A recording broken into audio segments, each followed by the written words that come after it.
The Pacific Coast Highway stretched ahead like a ribbon stitched into the cliffs, hugging the edge of the continent where land met ocean in a constant, quiet conversation. Inside his slightly too old sedan, Theo Reeves tapped his fingers against the steering wheel, not to any song, just to the rhythm of his own rising nerves. He'd replayed the questions in his head a dozen times already, polishing each one until it gleamed with just the right mix of curiosity and challenge. This wasn't just another interview. This was his shot. He'd spent the last 2 years writing pieces that got clicks, sharp, fast, and often a little mean. Not cruel, he told himself, just honest. And in today's media world, honesty looked a lot like calling out icons who'd stopped keeping up. Clint Eastwood's name had been popping up again lately.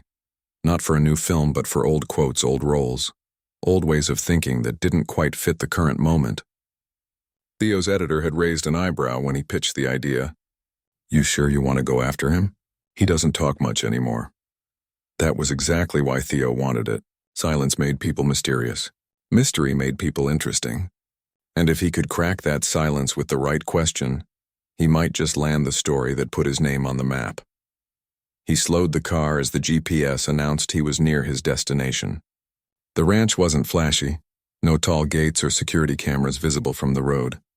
Just a long gravel driveway, a few oak trees bending in the coastal wind, and a modest house that looked like it had been there longer than most of the people in Hollywood. Theo parked, smoothed his shirt, and checked his recorder. Battery full, mic working. He took a breath, the kind you take before jumping into cold water. An older man answered the door before Theo could knock. Not a bodyguard, not an assistant, just Clint himself wearing a flannel shirt, jeans, and boots that had clearly seen decades of use.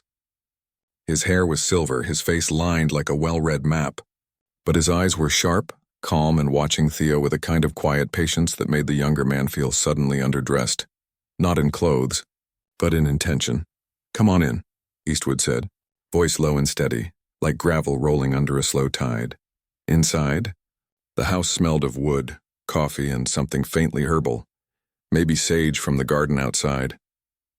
There were books stacked on a side table, a few framed photos on the wall, none of movie premieres, mostly landscapes, family, dogs, and a worn leather chair by the window. Eastwood gestured to a seat across from it. "Coffee?" Theo nodded, surprised by the offer. He'd expected formality, distance, maybe even resistance. Instead, he was being handed a warm mug by a man who moved like he had all the time in the world, and maybe knew better than anyone that he didn't. They made small talk at first. Weather, the drive, how the fog had rolled in early this year. Theo kept waiting for the moment to pivot, to slide into his real questions, but something held him back. Eastwood wasn't performing. He wasn't on, he was just there, present in a way that felt almost disarming. Finally, Theo cleared his throat. "I've always admired your work," he began, choosing his words carefully. "But some people say your characters, the ones from the 70s and 80s, they don't really reflect the world we live in now. Like the way they handled conflict or talked about strength. It feels outdated." Eastwood took a slow sip of coffee, didn't flinch, didn't look away. "People change," he said after a pause. "Movies reflect the time they're made in. Doesn't mean everything in them is wrong. Doesn't mean everything's right either." Theo nodded, scribbling a note, but his mind was racing. That wasn't the reaction he'd expected. No defensiveness. No angry justification. Just acceptance. It threw him off balance. He tried again, leaning in slightly. "There was that interview you did a few years back. You said something about personal responsibility in a way that a lot of folks interpreted as dismissive of systemic issues. Do you ever worry that your message gets misunderstood?" Eastwood set his mug down, looked out the window for a long moment. When he turned back, his gaze was steady. "I've said things I'd say different today. We all have. But I've also seen people twist words to fit their own story, not the truth." He paused. "You here to understand or to find a quote that fits your headline?" The question landed like a stone in still water. Theo felt his face warm. He opened his mouth to respond, but nothing came out that didn't sound rehearsed or hollow. He'd come ready to dissect, not to be seen. The interview wrapped up sooner than planned. Eastwood stood, offered a handshake, firm, dry, no extra grip or flourish, and walked him to the door. "Drive safe," he said simply. Back in the car, Theo sat with the engine off, staring at the recorder in his lap. He hadn't gotten the soundbite he wanted, No fiery comeback, no dramatic contradiction, just quiet honesty and a question that now echoed in his own mind. Are you here to understand? He started the car and pulled onto the highway, the ocean now on his left instead of his right. The sun was dipping low, painting the waves gold and violet. For the first time in a long while, Theo didn't feel like rushing to file his story. He felt like thinking, really thinking, about what he'd asked, what he'd assumed, and what he might have missed by being so sure he already knew the answers. The drive back to the city felt longer than the drive out. Not because of traffic, but because something inside him had shifted, just slightly, like a compass needle correcting itself after years of pointing in the wrong direction. He didn't have a viral quote. He didn't have a takedown, but he had something quieter, heavier. The uneasy feeling that maybe the real story wasn't about Clint Eastwood at all. Maybe it was about the kind of journalist Theo had become, and the kind he still could be. The days after the interview passed in a strange kind of silence. Not the peaceful kind, but the heavy kind. The kind that settles in when you've said something you can't take back, or worse, when you realize you might have been wrong without saying a word at all. Theo sat at his desk in the small apartment he rented near downtown, staring at his notes, the audio file, the half-written draft of his piece. It all felt flat now. The sharp edges he'd planned to highlight seemed dull under the weight of that quiet look Eastwood had given him, the one that asked more than it accused. He tried rewriting the opening line 3 times. Clint Eastwood, once the face of rugged American individualism, now seems out of step with a changing world. It sounded clever but hollow. He deleted it. At 94, Eastwood clings to ideals that no longer serve the complexities of modern life. That felt even worse, like he was writing a eulogy for a man who was still very much alive. Still thinking, still watching. He closed the document and leaned back in his chair, rubbing his temples. His editor called that afternoon. "How's it coming?" she asked, voice bright with expectation. "It's complicated," Theo admitted. "Complicated is fine," she said. "Just make sure it's got teeth. People want to see the legend questioned, not coddled." He hung up, feeling even more unsettled. Teeth. That's what they wanted. A bite. But what if the truth didn't have fangs? What if it was softer, quieter, more human? That night, unable to sleep, Theo dug deeper into Eastwood's past. Not the movie roles, not the red carpet moments, but the real stuff. The kind that doesn't make headlines. He found old interviews where Eastwood talked about working as a lifeguard, a paperboy, even a forest firefighter in his youth. He read about how he'd struggled to get steady acting work for years, how he'd taken any job that paid, how he'd supported his mother after his father passed young. There were mentions of him visiting veterans' hospitals quietly, never for cameras. A local paper in Carmel once noted he'd helped fund a community center for at-risk teens, but he'd asked them not to print his name. Theo sat back, blinking at the screen. None of this fit the narrative he'd built in his head, the one about a stubborn old star refusing to evolve. This was a man who'd lived through war, economic hardship, personal loss, and industry upheaval, and somehow kept showing up. Not with grand speeches, but with small, consistent acts of care. A few mornings later, a plain manila envelope arrived in his mailbox. No return address. Just his name, handwritten in neat, slightly shaky script. Inside was a single sheet of paper and a black and white photograph. The photo showed a young man in a military uniform, standing beside a woman with a tired but warm smile. On the back, in the same handwriting, "My father. Came home from the war but never really left it." "You asked about my past. Maybe ask what shaped it." Theo's throat tightened. He hadn't asked that, not directly. But Eastwood had heard the judgment beneath his questions and answered with something far more powerful than defense. Context. He spent the next week chasing that context. He called historians, tracked down old census records, even reached out to a veterans group that might have known Eastwood's father. Slowly, a picture emerged. The man in the photo had served in the Pacific during World War II. Came back with what they used to call battle fatigue, what we now know as PTSD. He struggled to hold jobs, to sleep through the night, to be the father he wanted to be. Eastwood, as a boy, had watched his dad wrestle with invisible wounds while trying to keep food on the table. That silence Theo had mistaken for aloofness. Maybe it was learned. Maybe it was survival. One afternoon, sitting in a quiet corner of the public library, Theo read a quote from an obscure 1980s interview where Eastwood said, "Strength isn't about never breaking. It's about what you do after you've been broken." At the time, it probably sounded like another tough guy line. Now, it felt like a confession. He realized he'd been so focused on judging the surface, the roles, the quotes, the persona, that he'd ignored the layers underneath. And in doing so, he'd done exactly what he accused Eastwood of, reducing a complex human to a symbol. The more he learned, the less he wanted to write the piece he'd planned. But he also couldn't just drop it. Too many people were waiting. His editor, his readers, maybe even Eastwood in his own quiet way. So he made a decision. He'd go back. Not with a recorder this time. Not with a list of questions designed to trap. Just as a person who'd gotten something wrong and wanted to try again.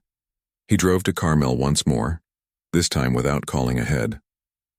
He parked at the end of the driveway and walked slowly up the path, heart pounding like he was approaching a confessional booth. When Eastwood opened the door, he didn't look surprised. Just nodded as if he'd been expecting this. "You came back," he said. "I did," Theo replied. "I think I owe you an apology." Eastwood studied him for a long moment, then stepped aside. "Coffee's fresh." They sat on the porch this time, 2 chairs facing the ocean. The wind carried the smell of salt and pine.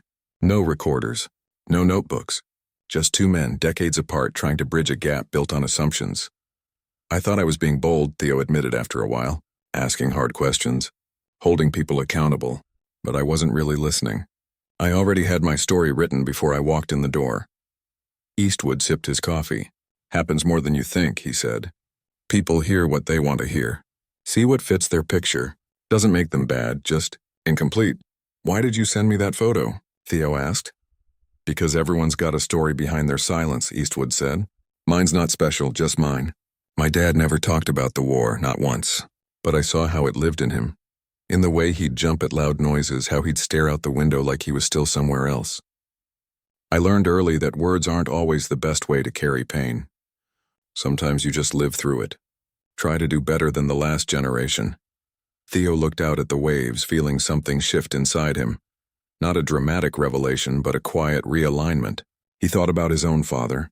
Distant and quiet, always working, never sharing much.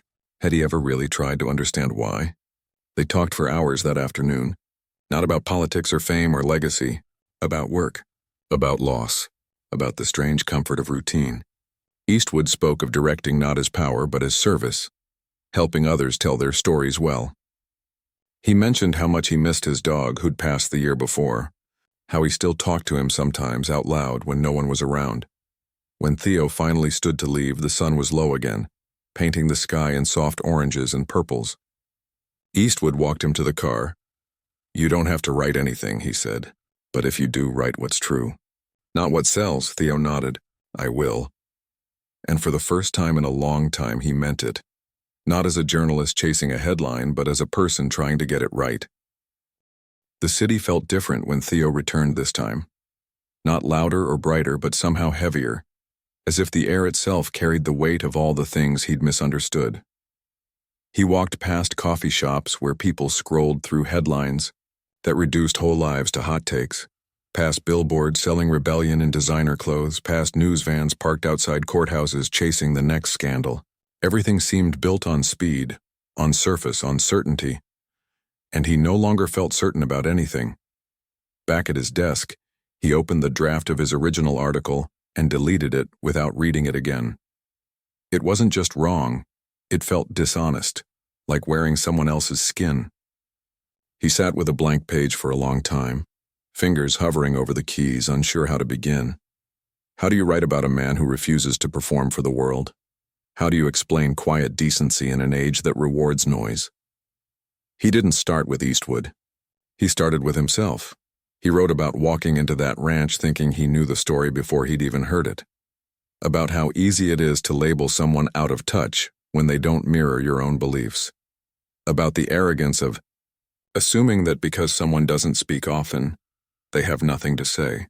He wrote about the photograph, the young soldier with tired eyes, the woman beside him holding her shoulders like she was bracing against a storm only she could feel.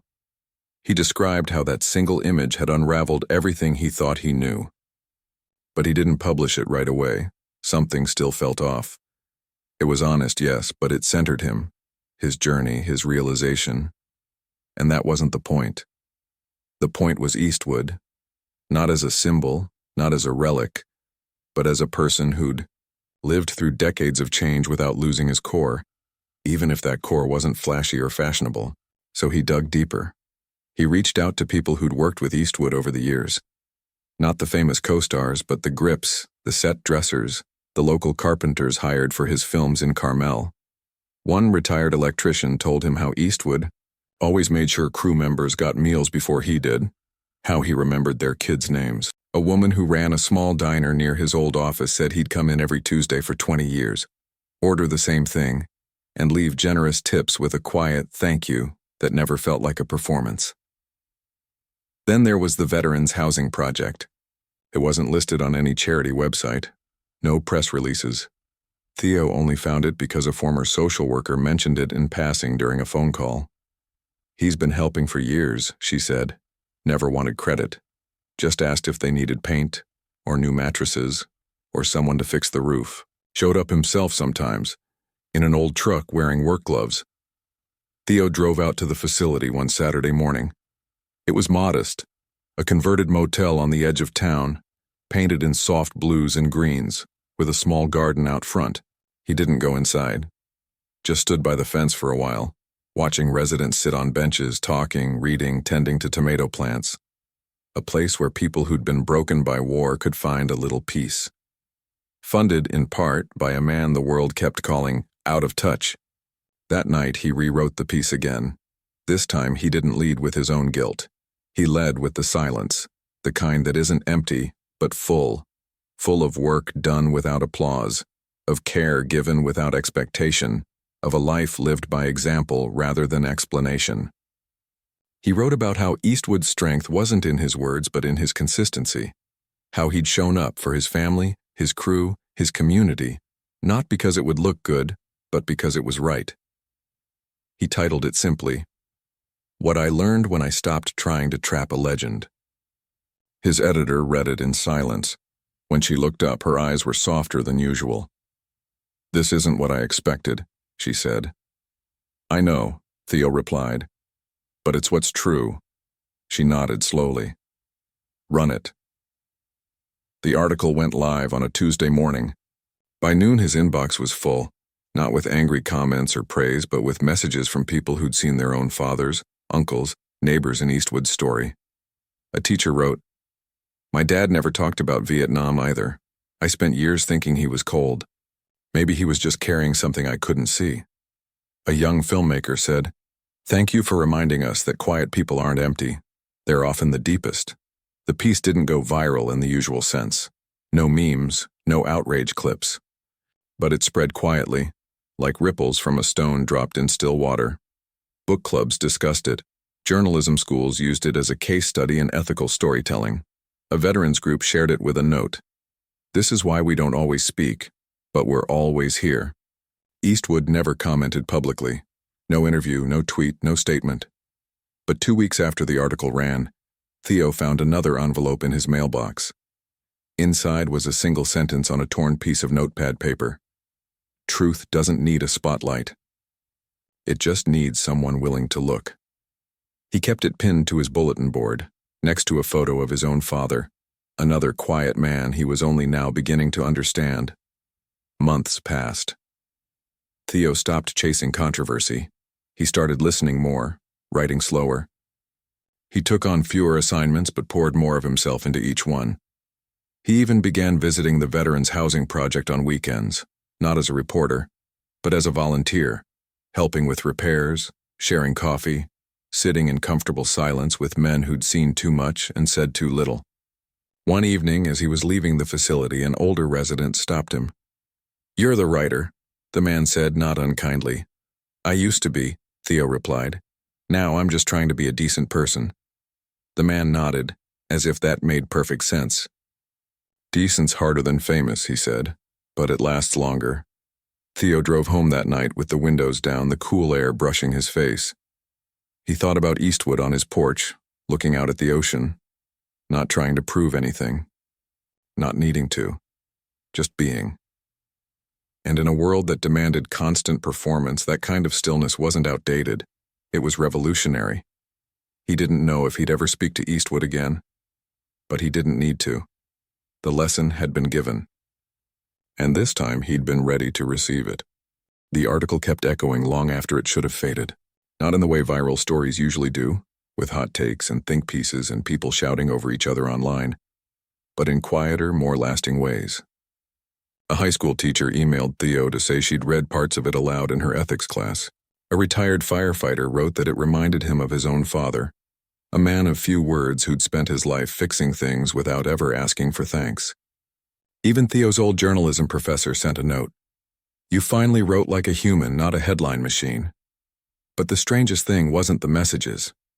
It was the silence from the one person he'd expected to hear from, or not hear from at all.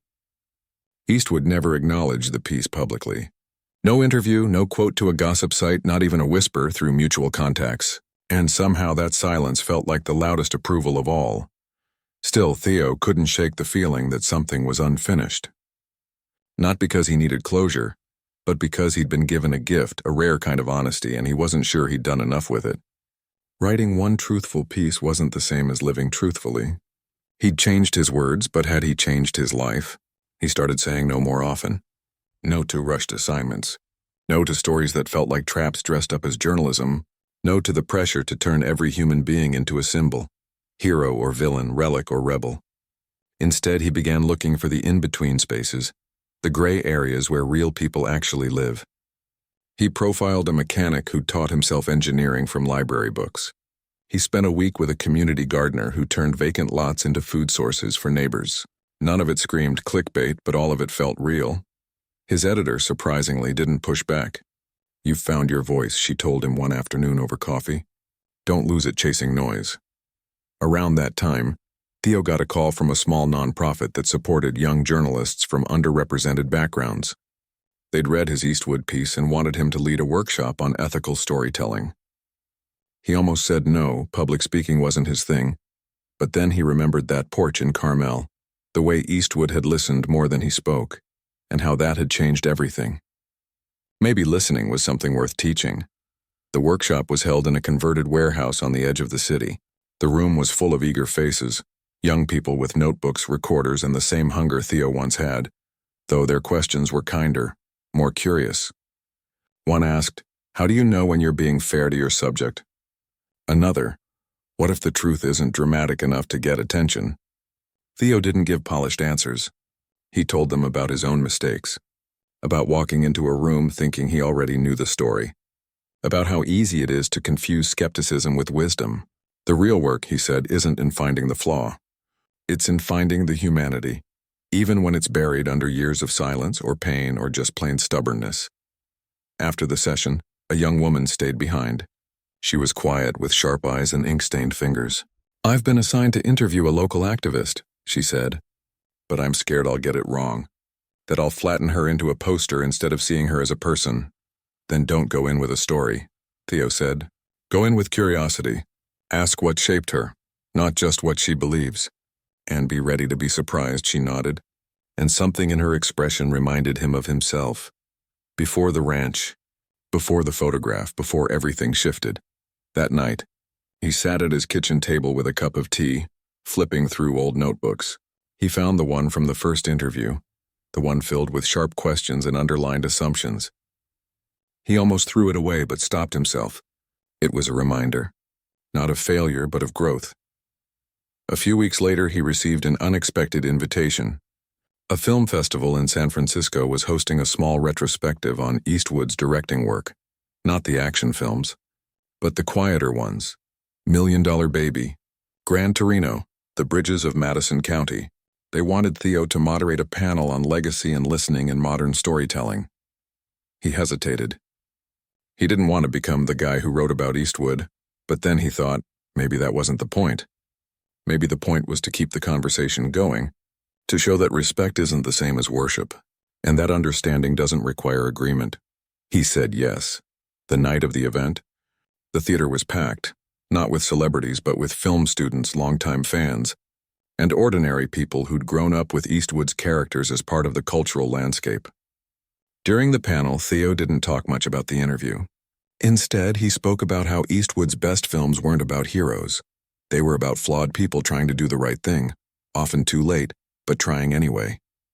He talked about the power of restraint, of letting silence speak, of showing rather than telling. Afterward, an older man approached him near the exit.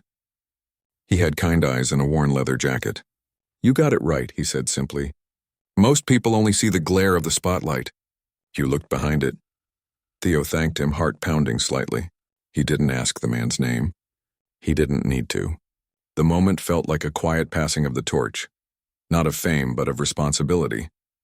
Back home, he sat on his tiny balcony, watching the city lights flicker below. He thought about how easy it is to reduce a life to a headline, a quote, a meme, how much gets lost in the rush to categorize, and how rare it is to meet someone who refuses to play the game, and in doing so changes the rules for everyone else. He didn't know if Eastwood would ever read his words. But it didn't matter. The lesson had taken root. And now, Theo was trying to pass it on, not with grand gestures, but with small acts of attention, of care, of showing up without an agenda. In a world that rewards speed, he was learning the value of stillness. In a culture that loves noise, he was practicing listening. And in an age that demands certainty, he was finally okay with not having all the answers, just the willingness to keep asking better questions. Time has a way of smoothing out sharp edges. What once felt like a turning point becomes just another bend in the road, part of a longer journey you didn't see coming when you started. For Theo, the months after the article turned into a year, then two, and life settled into a rhythm that felt quieter but somehow fuller. He still wrote, but not for clicks anymore. He wrote for the people who showed up to his workshops, for the students who emailed him late at night with questions about truth and tone, for the quiet hope that stories could still connect rather than divide. He never heard from Eastwood again. Not directly, anyway. But every now and then, something would happen that felt like a whisper from that old ranch on the coast. A local paper would mention a donation to a youth arts program with no name attached, but Theo would recognize the style. Modest, practical, no fanfare. Or he'd pass a veteran on the street wearing a cap from the housing project he'd visited, and they'd share a nod, like members of a club that didn't need a sign. He'd stopped thinking of Eastwood as a legend, not because the man wasn't remarkable, but because legends are frozen in time and Eastwood had always been alive, changing, choosing kindness even when no one was watching. That was the real lesson, Theo realized. Greatness isn't in the spotlight. It's in the daily decision to do right, even when it's inconvenient, even when it goes unnoticed. His own work began to shift in ways he hadn't planned. He started co-teaching a class at a community college called Stories That Matter, where he encouraged students to interview their grandparents, neighbors, local shop owners, people whose lives wouldn't make headlines but held entire worlds within them. One student wrote about her grandmother who'd walked 10 miles a day as a child to fetch water in rural Mexico. Another profiled a retired bus driver who'd memorized every passenger's name and story over 30 years on the same route. These weren't viral stories, but they were true. And in their quiet honesty, they carried more weight than any manufactured controversy ever could. One spring afternoon, Theo got a call from a producer he'd worked with years ago, back when he was chasing hot takes and fast fame. "I'm putting together a short documentary series," the producer said, "about people who live by principle, not popularity. I immediately thought of you. Not as a subject, as a guide. Would you help us find the right voices?" Theo almost said no. He'd grown wary of projects that used authenticity as a marketing gimmick. But the producer sounded different, slower, more thoughtful. "We're not looking for heroes," he added. "Just humans who've chosen decency over noise." That convinced him. The series took shape over the next year.